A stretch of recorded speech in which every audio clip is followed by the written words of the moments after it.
and welcome to MFL Outdoors, and tonight we're back on those foxes, and we've had the snow down. It's gone now, but there was quite a few prints around the pond, so we'll be having a look up there, all going well. And we're going to go down in the valley first and have a look down there and see if anything comes across. And boy, this isn't looking good. I've just pulled over the brow of the hill and we've got really bad mist lying in the valley, so I might have to skip the valley and come up here. This isn't looking good at all.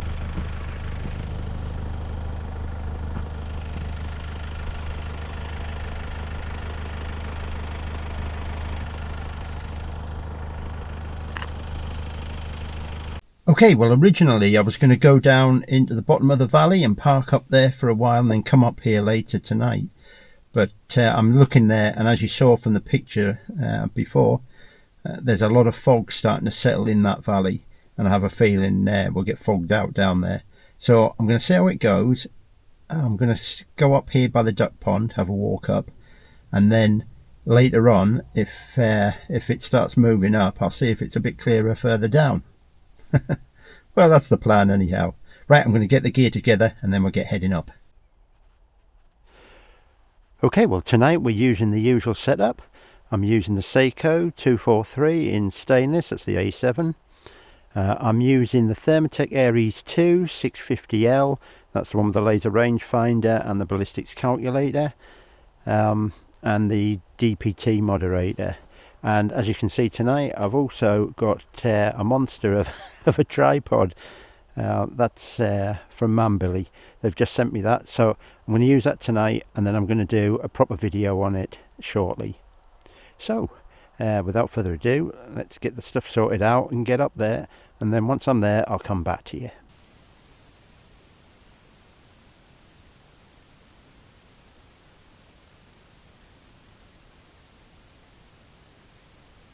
Right, just having an initial scan round just to see if I can see anything. There's something already up here. As you can see, there's the duck pond and the hides. Not so many ducks left now though, it's near the end of the season. There should still be the odd few come in later on.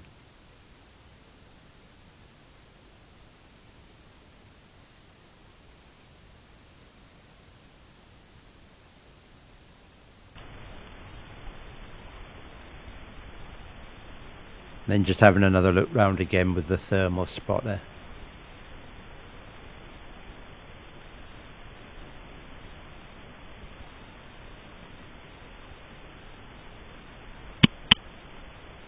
The clicking noise you just heard is the thermal monocular just recalibrating itself. It needs to do that every so often to give a clear picture.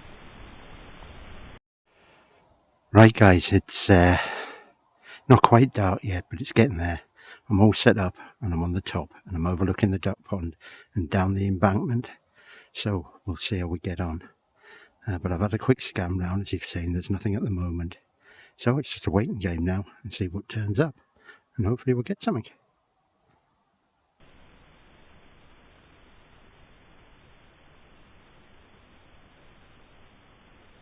That you can see at centre top of the screen, that's a roe deer. And I thought at first these were two foxes because they're quite small. But you've got to remember they're a long way off too. But after watching them for quite a while, I realised they were two roe deer as well, but a lot smaller than the one at the top. Now I've switched over to the Ares 2 650L. You can see, you can actually see that they're roe deer there. You can see on that much clearer. So no foxes there, unfortunately.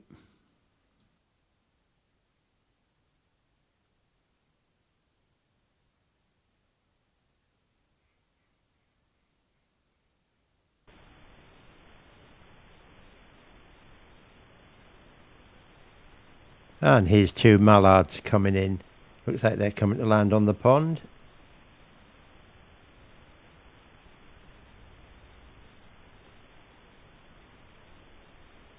Yep, not a bad landing.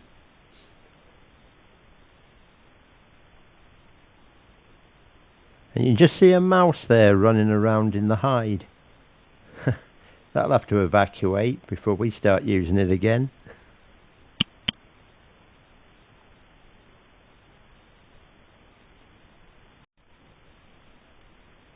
And there's our first fox of the night. It's just going up on the opposite side of the wall, but it's on a bank side, so you can just see the top of it. Have to see if it makes its way down to the pond.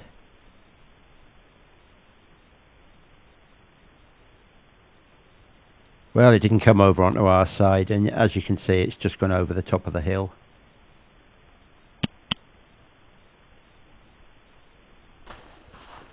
I kept scanning around for ages and nothing else showed up, and it's now just gone 9 o'clock and it's absolutely freezing up here.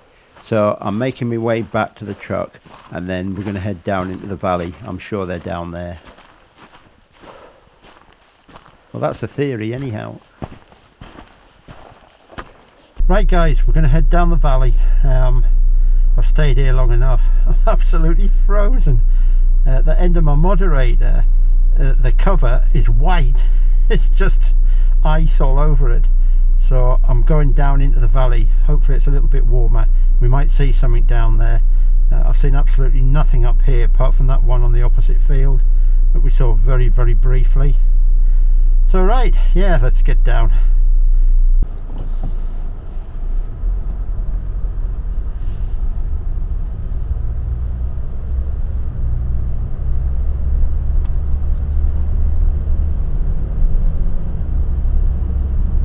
Right, I'm back in the truck and I'm down on the bottom. So I'm just going to sit in here, I'm going to have something to drink. And yeah, we'll see if anything comes along. I can see the bank side from out the window here, so I'm going to use the scanner and just see if anything comes up. It's about 9:10 now, so it's not too late. Still time for something to pop up. Right, I've got a treat tonight. I've got the Cadbury's white chocolate drink. So that's scalding hot and nice and sweet. So yep, that's welcomed this time of night in this weather. Right, I'm going to have that and then we'll continue having a look. I just got out the truck, put the tripod up and put the rifle on and went to have a scan, and there straight away there's two in front of us. They look quite small, so they're probably last year's or the year before, but they're definitely paired up together. And they're definitely mooching around here hunting as a team.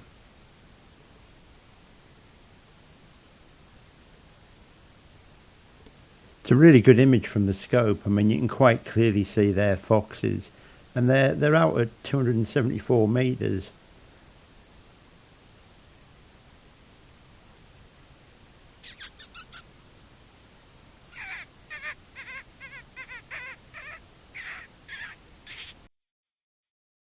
As you heard, I just gave them a quick squeak just to see if I get any reaction, but absolutely nothing at all. And it's deadly silent out here tonight. There's no wind, so it would have carried no problem, but nothing.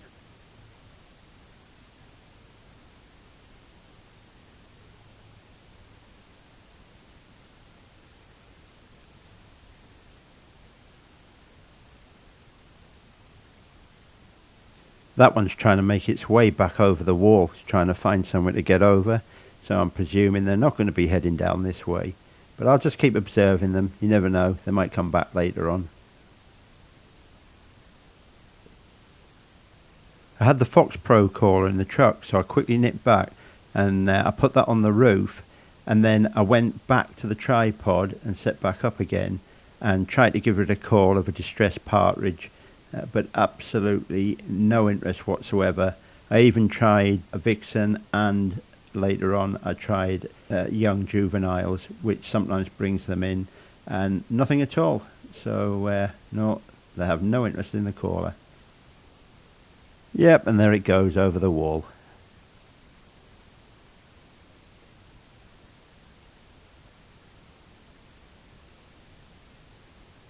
I'm watching the fox with my thermal monocular, and I've also left it recording on the scope, and as you can see that's just on the tripod, and how well it's holding that rifle. There's like no movement at all.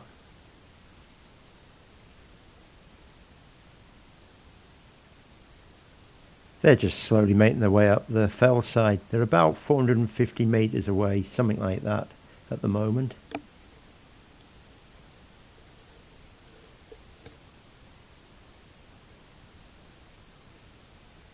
I've just looked further up and there's another one, a lot bigger, and it looks like it's following them two. I wouldn't be at all surprised if that's another dog. He's looking for the vixen. He's a lot bigger than the other two though. Yeah, he's following.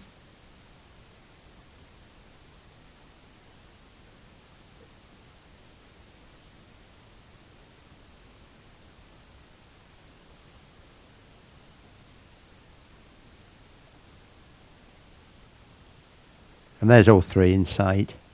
It's amazing how a fox can track another one at such a range. Foxes have an exceptionally sensitive sense of smell. It's one of their most crucial senses for survival. They're opportunist hunters, so it enables them to sniff out things like mice, foals, rabbits, anything underground or hidden in vegetation. Unfortunately, they can also detect ground nesting birds, ducks and our partridge, which creates a problem.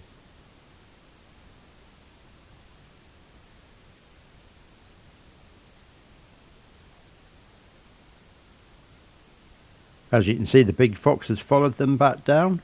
He's keeping a bit of distance, but he's keeping an eye on them. I'm sure he's after that vixen. Well, it is the mating season.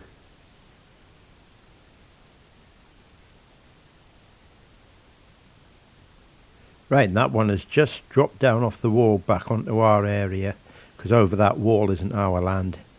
So yeah, it seems to be making its way down. Hopefully it'll start making its way towards us. It's just a matter of being patient and seeing how this plays out.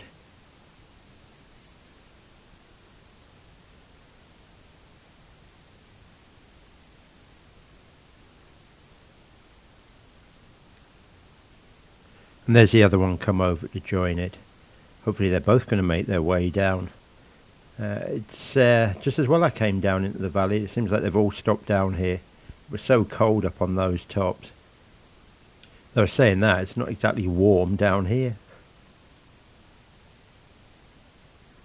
The scope's doing really well, and you can see it's even picking up the whole of the tail on the fox.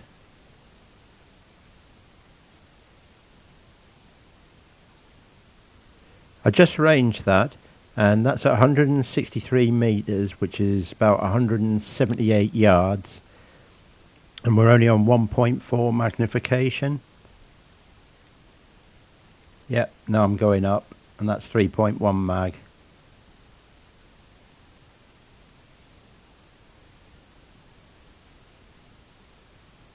I could have taken a shot then, but I'm wanting them to both come in closer. Plus the fact that is real boggy out there and it's a nightmare to walk through, and I'm wanting to recover the carcasses. So I'm just going to see if they come down, and I might get a shot at both of them.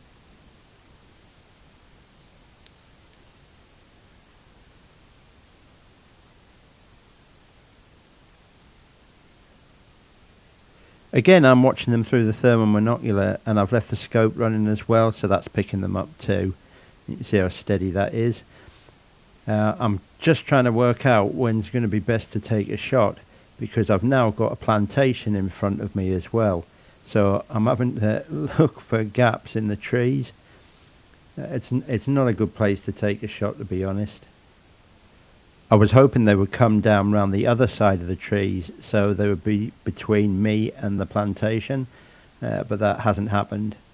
So the only other thing is they may go round and then come back up this side.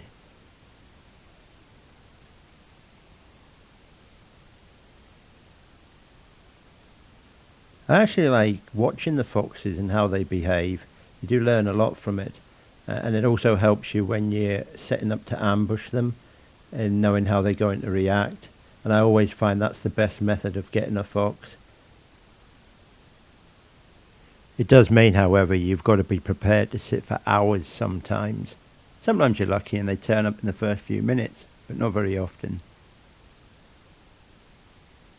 I turned to the left of me and looked down to where the truck was parked, and they're coming along the fell side. is another fox, but it's in the perfect place because it's actually on my side, exactly where I want it. So I quickly jump over onto the rifle. This one's coming in perfectly. Typical, I've got a fence in the way again.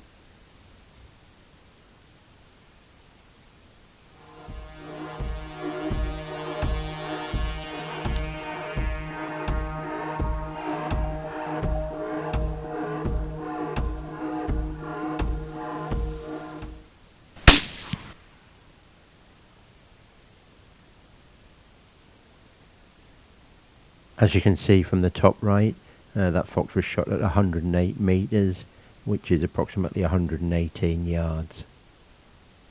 And as you saw, I had the fence in the way, so I had to shoot between the wire strands. Right, we'll go and have a look out and see what this is. Down the track here.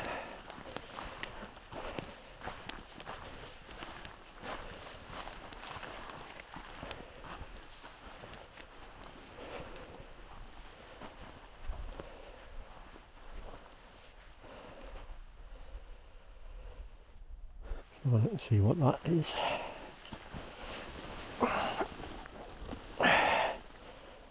Yep, we've got a dog.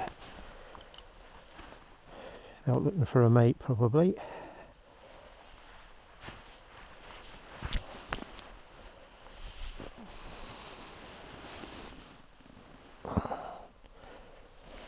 He's a big lad, got a nice head on him. Right, we'll get him back.